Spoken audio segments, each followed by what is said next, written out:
Jared sat in the pilot's cradle, the entire ship dark, minimal systems running, making sure the ship didn't give its position away easily. Only the sensor array's small screen was lit, and Jared fixedly stared into it, lighting up his face in an eerie green, giving him a sickly expression. For generations, the whaling ship Starfall had hunted down its prey, the great star-voyaging mantas, with their bioluminescent tendrils which held the oil that was so sought after by the engineers of the Pact. Jared had heard of a large cow and her calf passing through this area, a tip-off that cost him greatly. But if the man from Erebus was right, then this would be the last score Jared would ever need. The sensor array's alarm sounded and Jared saw his quarry come into view. Flying fast, the cow and her young sped across the starry void.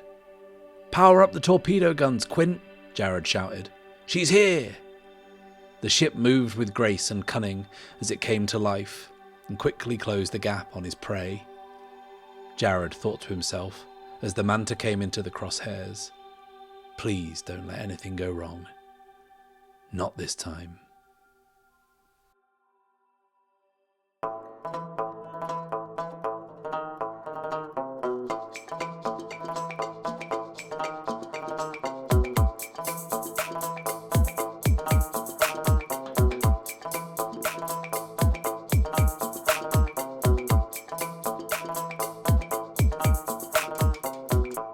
Hello and welcome to The Bad Spot, where I, Matt Risby, and I alone am playing through Ironsworn Starforged.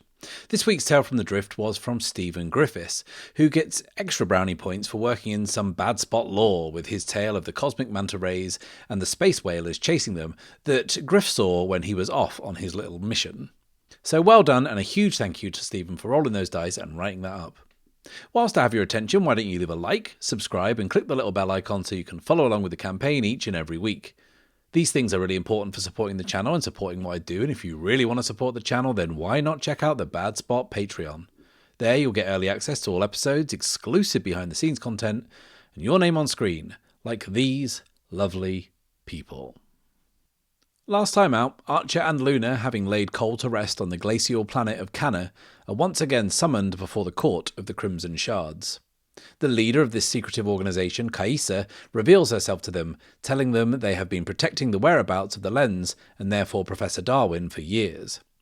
Now they trust Archer to be the one person Professor Darwin actually wants to find it. They offer any assistance they can. The conduit is present and is revealed to be a former operative of the Crimson Shards, living now somewhat in exile, somewhat as a sleeper agent. She tells Archer that Blake is dead and that Vega has the same map of the Iron Gate network she gave him previously that he absolutely definitely did not forget about.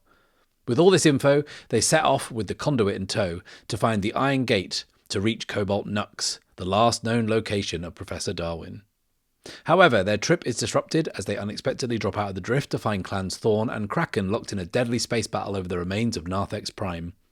Caught in the crossfire, Archer is forced to scramble both fleets' navigational data while the conduit pilots the Eclipse with incredible skill to keep them out of danger. Having bought them the time they need to recharge the E-Drive, Archer engages it and jumps into the safety of the drift. They arrive at their destination to find themselves pushing blind through dense nebula clouds guided only by the shadows. Eventually they find what they have been searching for, an iron gate built into the core of a broken moon, held in place by two titanic sculptures of mysterious figures. The Shadows and Archer activate the gate, and they are pulled through. But after the Eclipse disappears, the Soulbinder's home craft arrives right on their tail. On the bridge, Azrael Vega, now corrupted by black iron and eldritch mystical forces almost to the point that he is barely recognizable, leads the craft through the gate after them. Professor Darwin has been on Cobalt Nux for 2 years, 4 months, and 6 days. Although if her theory about the temporal distortion was correct, it could be anything from 5 to 15 years more than that. It was both too long to be out here alone, but not long enough to even scratch the surface of her research, her life's work, leading to this place at this time, whenever this time actually was. She stood below what she had called the Northwestern Spire, a towering shard of black iron that rose from the sandy red rock of Cobalt Nux's hardscrabble surface, reaching a point exactly 158 metres into the air. It was one of 8 identical structures built into a circular formation, matching the points of a compass, each exactly 1.6 kilometers apart, that formed what she believed was the precursor structure known as the lens. Its very existence had been endlessly debated. Was it a beacon? Was it a weapon? Or was it, as she believed, the nexus of a vast interconnected network of iron gates? She had theorised and hypothesised as to the precise geometric nature of it all, endlessly trying to unpick the puzzle. But today was one of those days that she just soaked in the sheer majesty of it all. So let's roll up some details about Cobalt Nux. We have established it to be a rocky planet, and I think I mentioned dust storms the last time we were briefly here, so what else have we got? 81 is towering plateaus. Okay, cool. Another one. 78. Swirling low-lying gases. Okay. So these black iron spires that form a perfect ring are, I think, themselves circled by the planet's contours. And there are these vast plateaus rising up and out beyond them. And it gives the impression that the lens is almost in a crater, but it's actually a natural basin with the tips of the spires kind of protrude about a quarter of their height beyond the very tops of the tallest plateau. The surface of this planet is cracked and scarred and dry, with rugged, deep ravines and gullies carved into the land by time. There is occasional geothermal steam rising from the cracks or bursting out unpredictably with jets kind of coming out of these vast fields of geysers. And much of the planet-side activity is often enveloped by this swirling shawl of reddish-brown gas that hangs low in the atmosphere. But today was not one of those days. It was clear. Last week's dust storms had subsided, and Professor Darwin was back out in the field. She looked up to see a sky so clear that she could see something in the distance that she was rarely able to. Something that she had named the Needles, a series of a dozen or so long, thin fragments of an ancient asteroid, each maybe 50 meters long, suspended in the upper atmosphere. Hanging between them was a small iron gate. She had figured that this was the planet's first gate, built long before the lens was constructed, surpassing the original's power. She'd never been much further to look at it to investigate it more beyond that, but it was as good a theory as any. But that theory was about to be tested. For the first time in 2 years, 4 months, 6 days, the gate suspended amongst the needles begins to glow. The professor takes out a scope to make sure it isn't some trick of the light, some atmospheric quirk giving the gate a pale yellow shimmer. No, this is happening.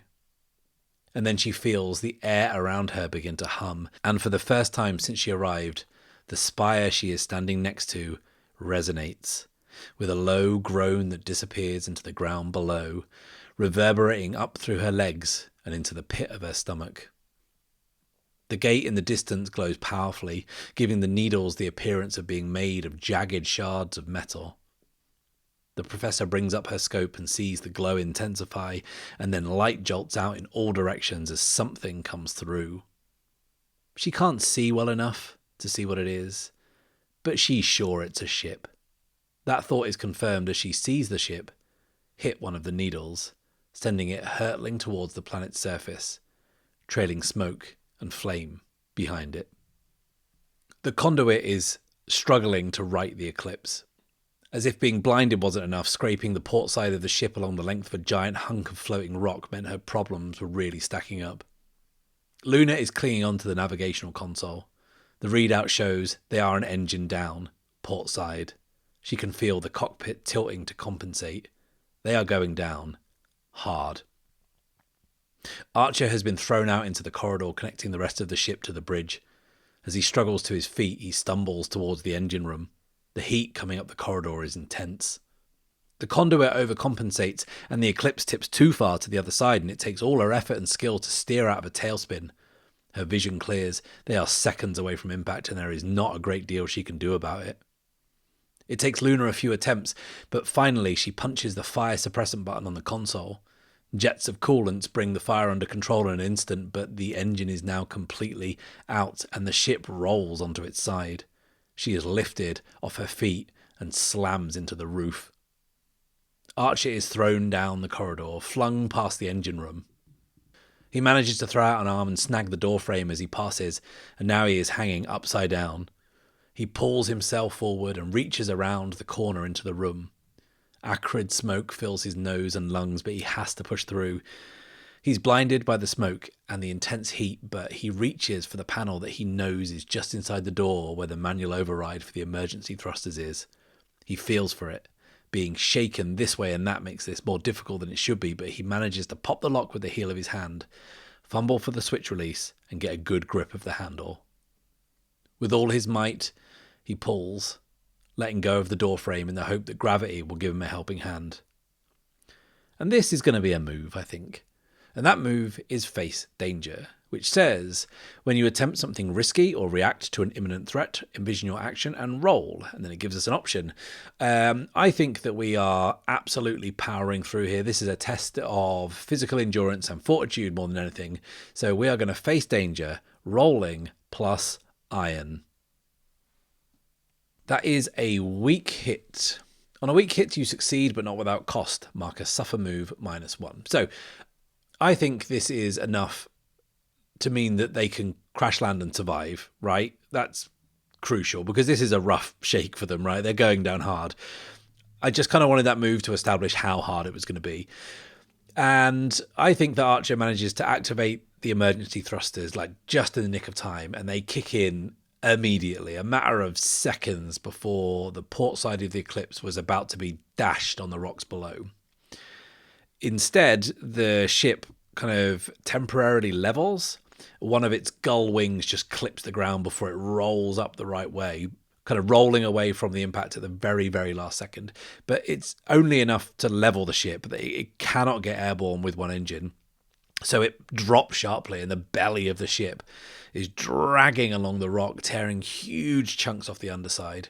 The conduit pulls up, and the Eclipse skips like a stone along the top of this rocky plateau.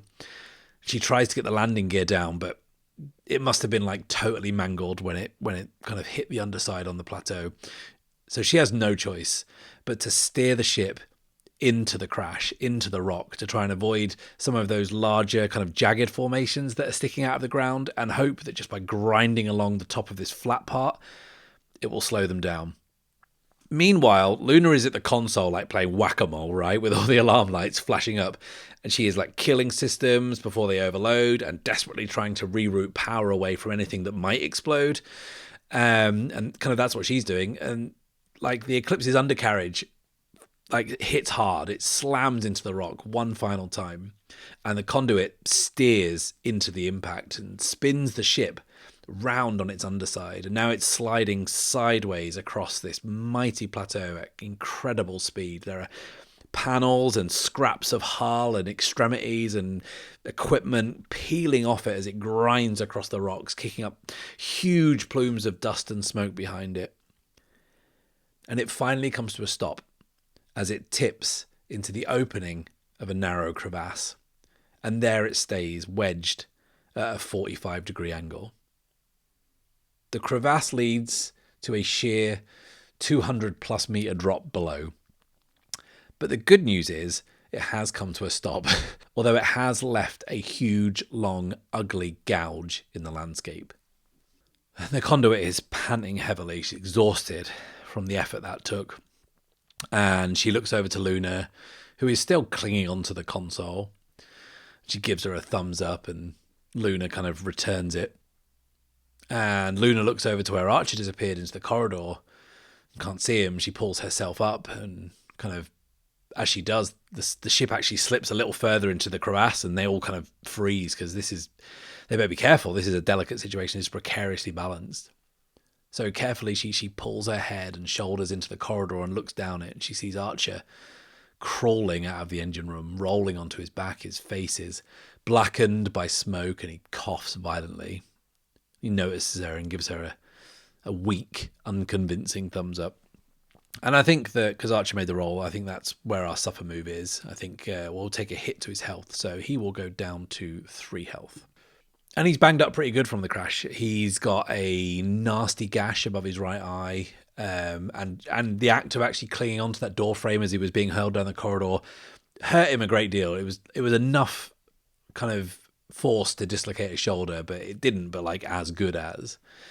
And the crash itself, like I didn't, I rolled a weak hit on a face danger. You might be thinking, why have I trashed the ship? Well, I mean, we did finish the last session with a miss with a match, and obviously Vega being able to use the gate was bad narratively, but mechanically, and also a little bit narratively as well, I wanted to account for that match by the Eclipse being trashed. And it is trashed. It is now stuck in a crevasse, and it has one of its engines gone, and its landing gear is gone, and so is most of its hull. It's a mess, right?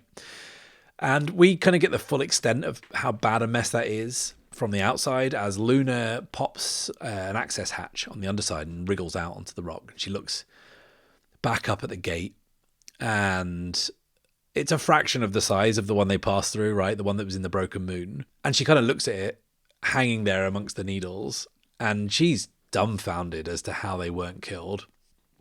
And she takes a minute or so to survey their immediate surroundings. And it's rock. Like, as far as the eye can see is rock. Plain stretching out in all directions, only broken up by bigger and smaller lumps of rock. And there's cracks as well, like the one the Eclipse is currently stuck in. And if that crevasse is anything to go by, then they all lead to a sheer drop to certain death. So it's not particularly promising.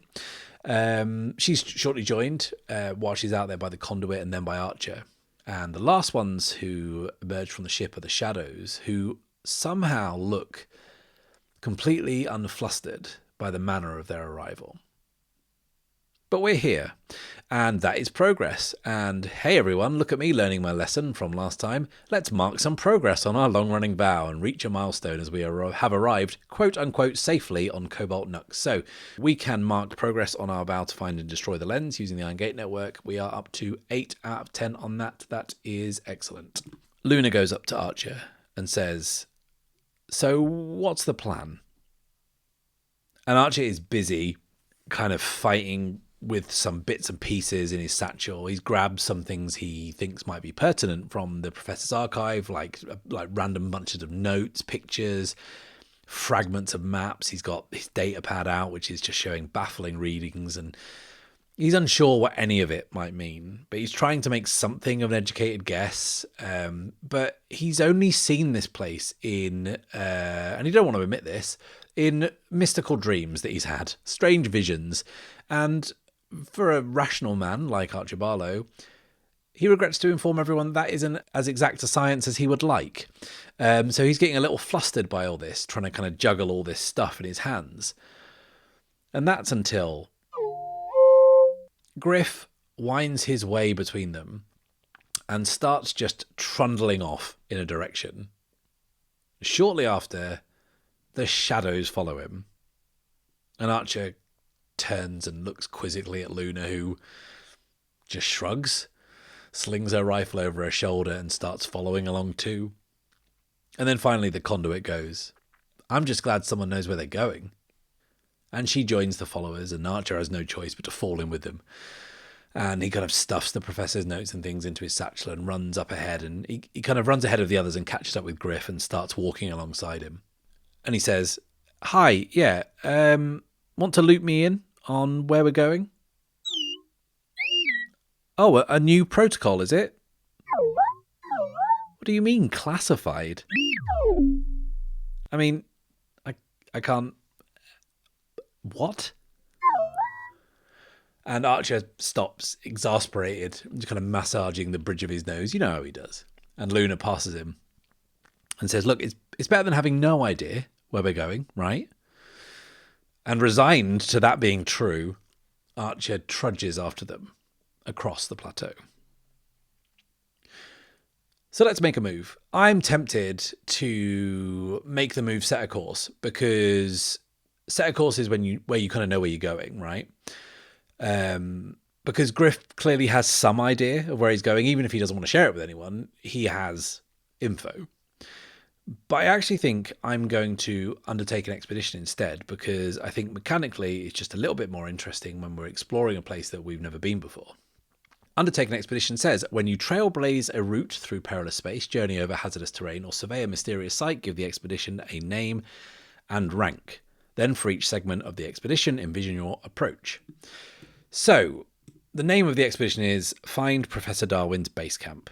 And in terms of rank, I want to make this pretty straightforward. It's going to be troublesome. But I also want to tip my hat to the fact that Griff is leading us, which we could have made the set a course move. But I actually want to mechanically reflect that Griff is leading the way by dusting off his asset card, which I've not used in a long while. His first ability on the Survey Bot Companion asset reads, your Survey Bot Companion scans the path ahead. When you undertake an expedition plus wit over land or within a site, add +1. So let's do just that. We are going to undertake an expedition, staying vigilant and rolling plus wits. That's a strong hit. On a strong hit, you reach a waypoint. Envision the location and mark progress per the rank of the expedition. So, find Professor Darwin's base camp goes up to 3 out of 10. That is a great start. So they make quick and straightforward progress across the rock flats. Conditions are good, and the terrain is not too testing. Griff has been leading the way with the others behind, moving slowly but steadily towards their apparent destination. But Archer has been feeling this creeping sense of deja vu with every step. He has been here many times in his mind, caught vivid glimpses of it that were as good as real.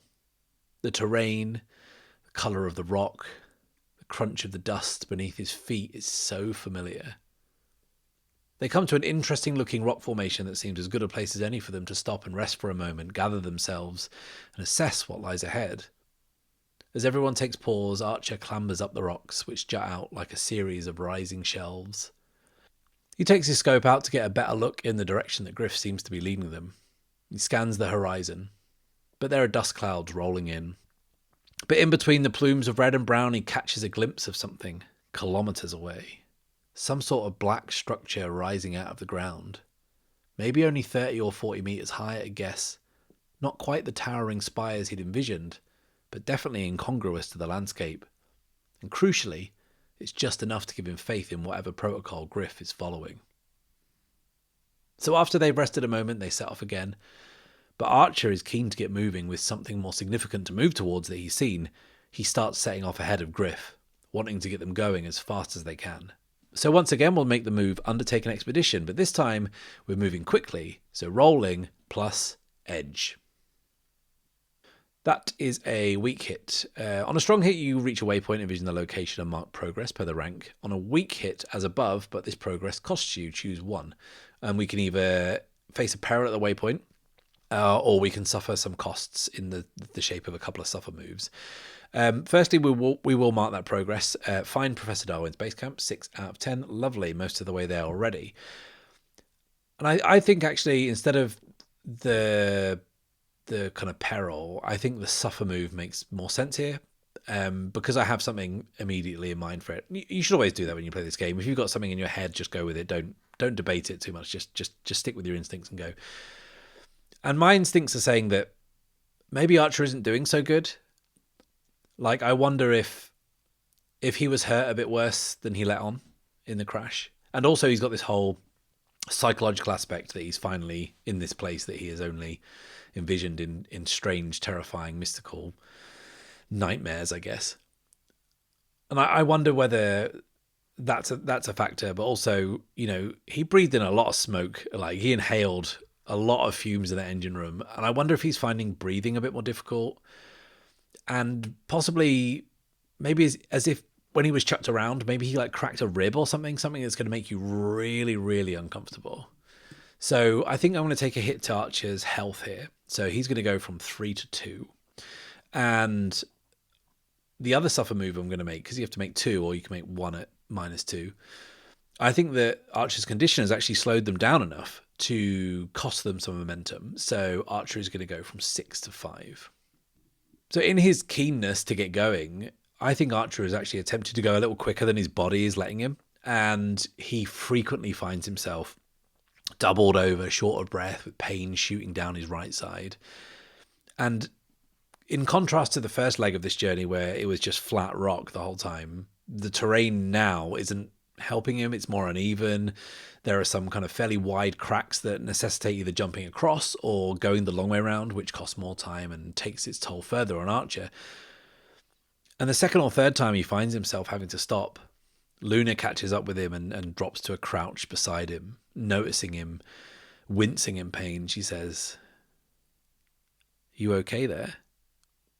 And Archer, he can't bullshit her, right? Like, they both know it.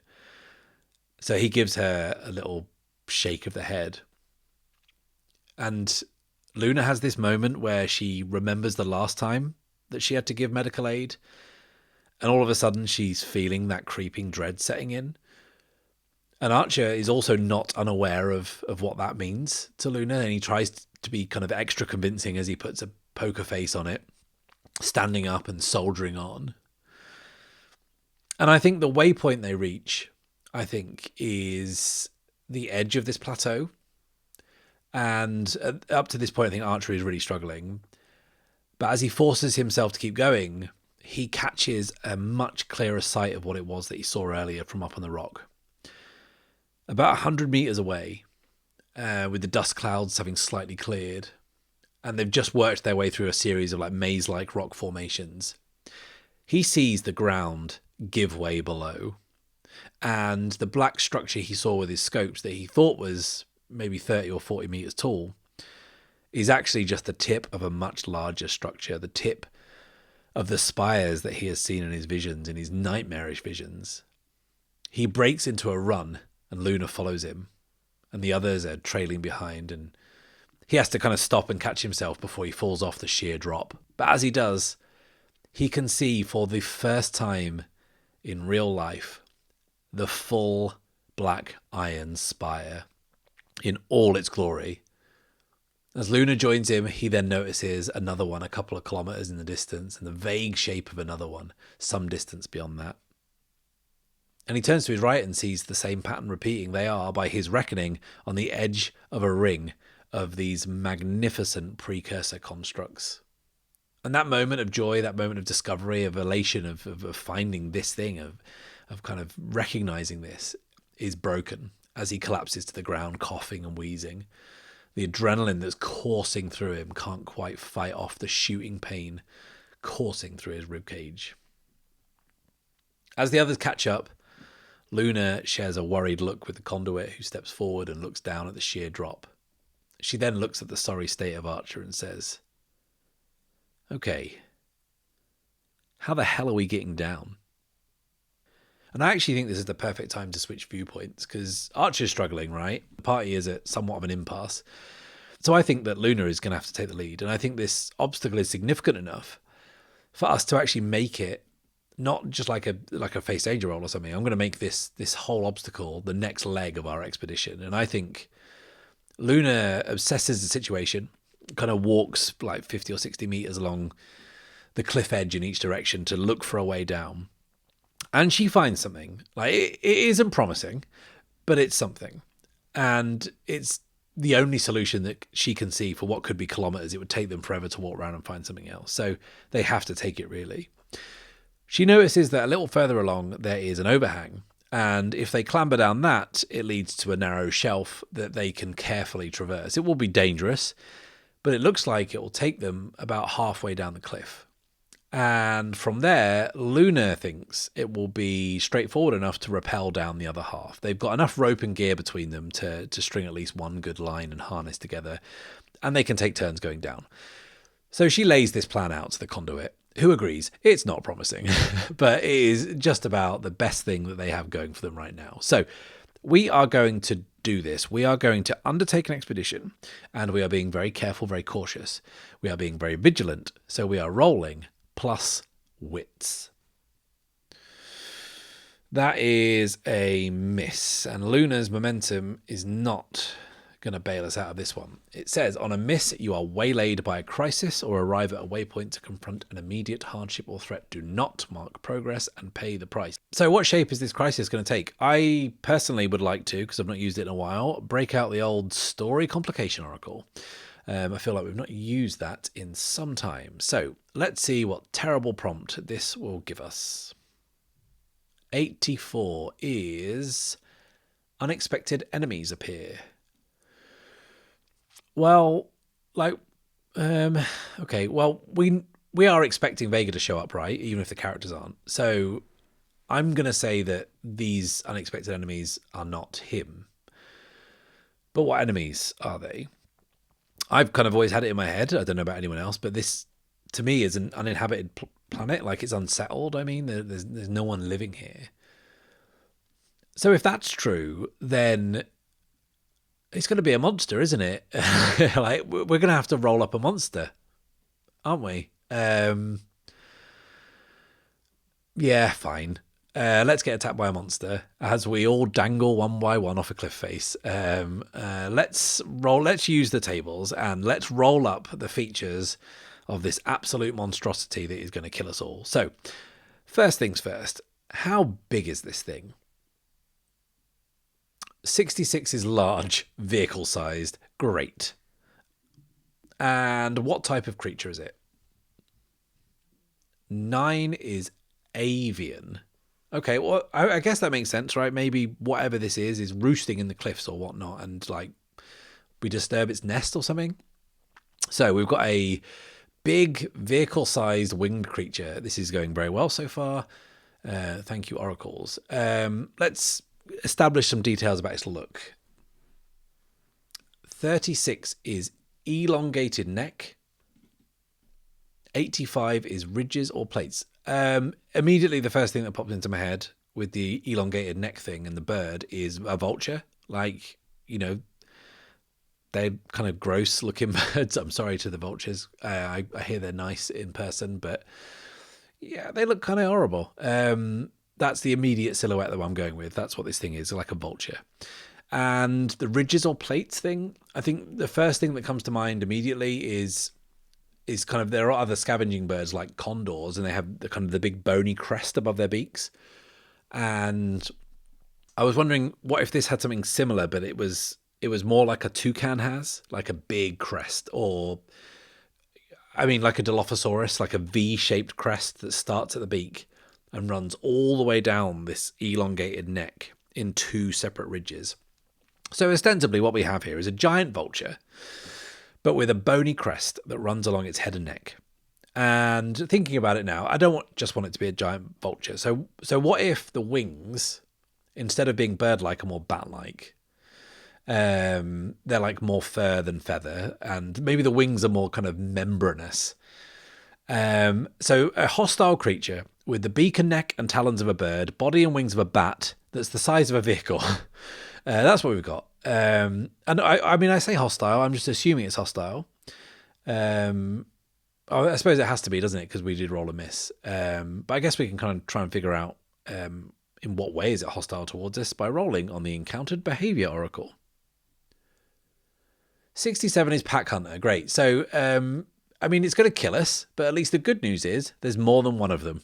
How wonderful is that? Great. So this could be better. This is a situation that I don't think anyone would describe as ideal.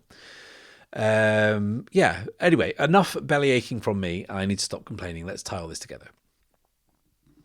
So Luna leads the way down. The hardest part is probably the first. It involves a little bit of upper body strength to swing yourself down and onto the narrow shelf. But once you have a secure footing, you have enough space to kind of turn yourself around and put your back to the cliff face, and you can use your hands to steady you and shimmy along sideways. It's slow going, but it's reasonably straightforward. Griff, once lowered down there, is able to lift his chassis a little higher off the ground and narrow his tracks, meaning he can fit almost perfectly along the narrow path. The shadows follow along without the need for any more detailed instruction, silently falling in line. But Archer needs a little help. Down onto the shelf, and Luna at the front is watching back with concern to see the conduit clambering down to assist him. But once he's got his footing, it's manageable. And let's face it, moving slowly and deliberately is just about all he can handle right now. The dust clouds are starting to roll in again, and their intensity ebbs and flows, alternating between light, swirling wisps and dense, thick plumes, making visibility at times practically zero. As Luna inches along the shelf with her hands out to steady herself, she touches something sticky. In amongst the dry rock, this sticky sensation is pretty unusual. She stops to examine it to find that it is a white streak of what looks like bird droppings, speckled with black and brown. And the stink hits her as she realizes what it is, and she wonders why she can't hear any birds. Maybe it's the noise of the wind buffering, the storm raging, but she also figures that it would probably take quite a big colony of birds to produce this much shit. And she's kind of grossed out, unnerved but undeterred, and she just kind of presses on. And as they move past it, this kind of streak of white shit, we can see as an audience just how huge these streaks are, going up the length of the cliff face. This does not belong to a colony. Something big must be nesting here. And the journey down continues like this for a while. It's slow and it's tedious, but they are getting there.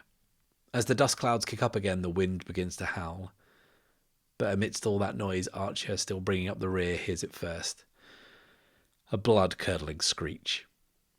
It stops him dead in his tracks. Up ahead, the conduit hears it too. But the dust clouds means he can't place it, can't see where it came from. He strains his eyes. He can't see anything. But he knows what he heard, and it was enough to give him a real bad feeling. They have no choice but to push on. Having now reached the end of the narrow shelf, Luna is affixing a line to the rock. It's easy enough to rig a simple harness, and with a small pulley, she quickly gets it all set up. It's a firm hold and not far down, maybe 50 meters or so. The dust storm is at its most intense. The noise is deafening. She has her goggles down and a scarf across her nose and mouth to shield her from the worst of it. Looking down at the drop, she cracks a flare and lets it fall. It disappears into the gloom, but she can just see the faintest pink glowing back through the murk. They can do this. So I think the shadows go down first, and they go down one by one. And each of them takes a moment to wave the flare back to signal that they've touched down safely. And after kind of 4 or 5 of them, the flare burns out. The conduit is next. She goes down and makes it look pretty easy. So far, so good. And then it's Archer's turn. He clambers into the harness, and then once again a screech pierces the tumult of the storm, causing them both to turn around and draw their guns. Luna's struggling to see anything. Archer struggling to see anything. He has his pistol raised, trained on the clouds. Suddenly the dust clouds grow darker, but they aren't getting thicker. They aren't growing more tempestuous. Something big just passed by them in the cloud. Something big just flew by them, to be precise. Now Luna is putting 2 and 2 together. They are vulnerable up here. They need to get down to the others fast. With Archer already in the harness, Luna checks it once more, braces herself with the slack, and pushes him off the cliff face. She watches him find his feet down below and push himself off, bouncing down to the surface in 3 giant bounds. With no flare to wave back, Archer fires a shot from his pistol straight up, and Luna watches it fizz past her. Then the harness returns. She gets in and prepares to rappel down. As she takes her first step, she hears the screech once again. She feels the world go dark around her, and she feels herself being dragged off the cliff face. By the time she realizes what's happening, she is being gripped over the shoulders by these mighty talons, and she is being pulled and jerked awkwardly upwards and away from the cliff as the beating of great wings sound above her. But she's still attached to the rope, and the rope goes taut, and whatever is lifting her up is unable to lift her any further. Down on the floor, Archer and the conduit have no idea what's going on. They're trying to see, but they can't through the dust. They caught a glimpse of a flurry of wings and they can hear the screeches ring out, but beyond that they can't see anything, and Archer certainly can't get a clear shot. But as they're trying to see this, they are outflanked. The conduit sees it first. A great carrion bird moves towards them through the dust, its hooked beak snapping at the end of a long snaking neck, and it sort of walk crawls on its knuckles of its leathery wings, stooping and bobbing towards them. Its great size is terrifying. It caws and hooks and honks, shaking its great neck. Flushes of red fill the giant V-shaped crest that runs between its beady black eyes and along its back. It is huge, and it could break any of them in two with one bite. So Luna has to do something. Her rifle is still on her back. She is in the clutches of some giant great flying beast trying to wrench her off a cliff. There is only a length of rope keeping her from being hauled off to some nest and fed to this thing's chicks. What's she going to do? She, I think, gets her knife out, pulls at it from kind of the holster on her waistband. She's going to fight her way out of this.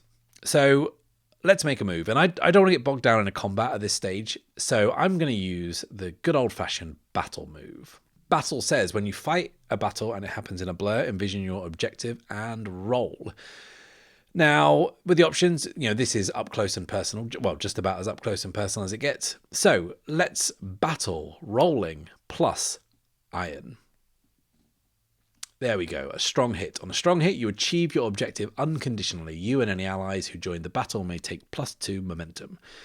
So Luna's up to 7, and Archer, who hasn't joined the battle but will do shortly, is also up to 7.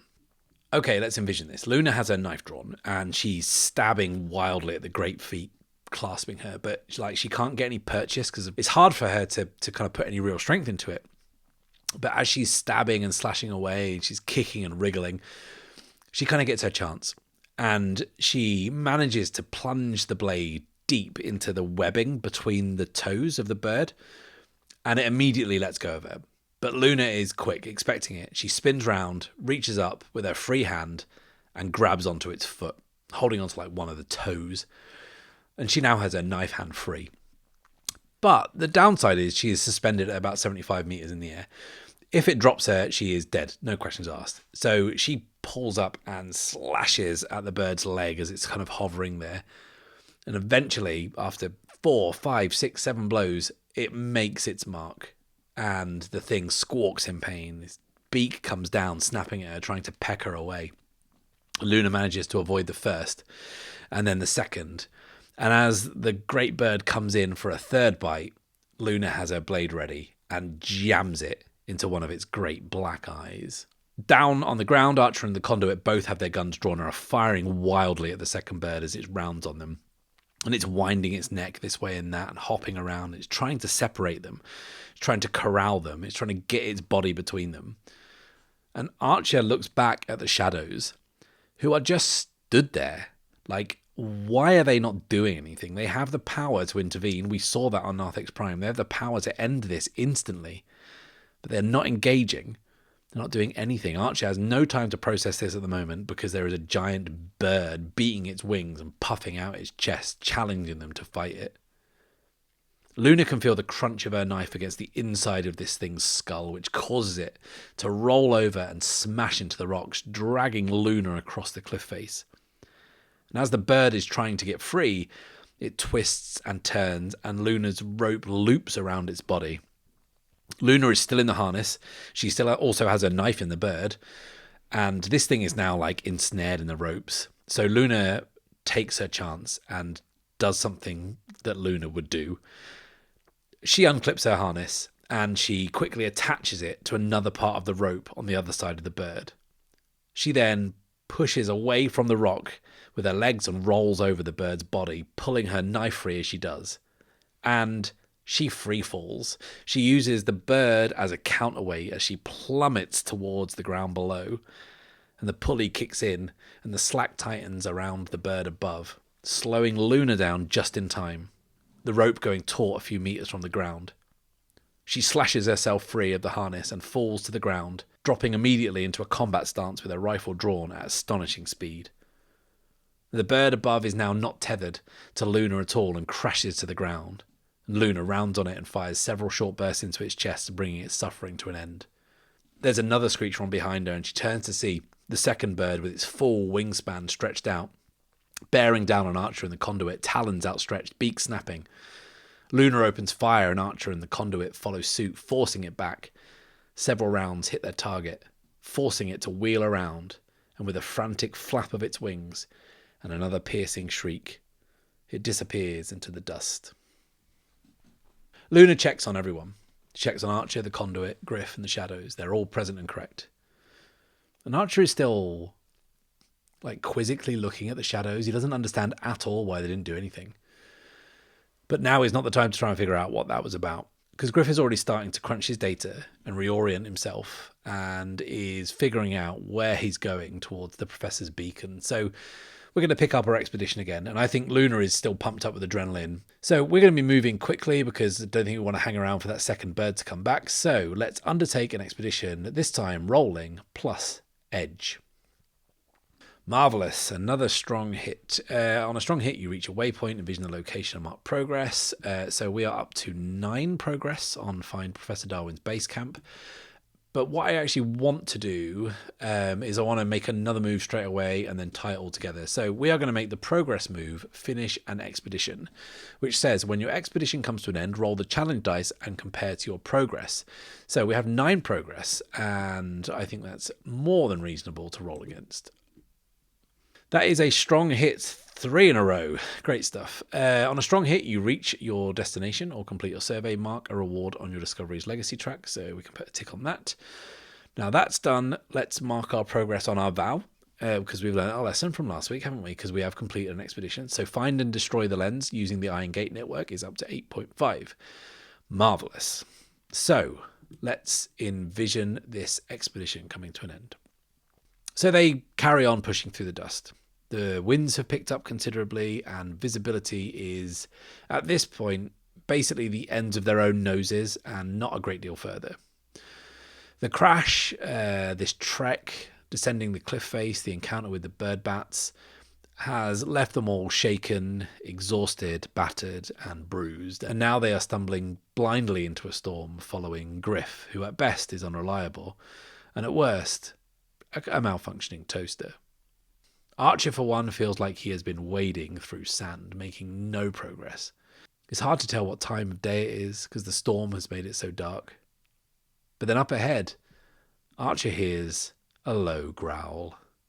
A guttural growl from something big. And then the group are caught in the unwavering gaze of 2 glowing eyes cutting through the murk. Another monstrosity has found them, and both Luna and Archer know they do not have the strength or the firepower to fight back. But Luna is already priming her rifle, ready to go down swinging. The eyes are unblinking, and they come to a complete halt, not moving. The guttural growl winds down, and they realize those aren't eyes, they are lights. They are headlights. It wasn't a growl. It was an engine. The sound of a heavy door sliding open. A figure emerges, silhouetted against the swirling dust and the headlights. She pulls down her dust mask, pops her goggles on top of her head. Archer looks upon Professor Zari Darwin for the first time in just over 9 years. The last time she saw him, she stepped through an iron gate never to be seen again, with only the vague instruction for him to find her. He swore a vow to see it done. He has crossed a galaxy to do so. But now, he has made good on that promise. She moves over to him, looks him over quizzically. She doesn't look much older, but to her, Archer has aged significantly. She cradles his head in her hands and smiles broadly, warmly. This is the first person she's actually seen in 2 years. But she breaks off from looking at Archer quickly, because she's now more concerned with something else. And now to her, everyone else may as well be invisible.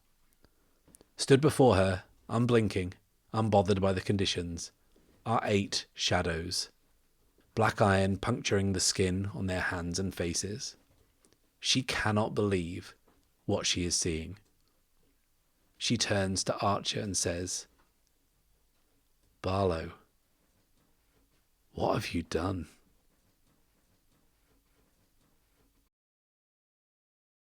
Thank you a million times. Thank you for watching. Please like this video, subscribe if you have not done so already, and click the little bell icon so you can be notified as soon as the next episode drops. And please do check out the Bad Spot Patreon. I'll be back next time, but until then, it's farewell and safe passage.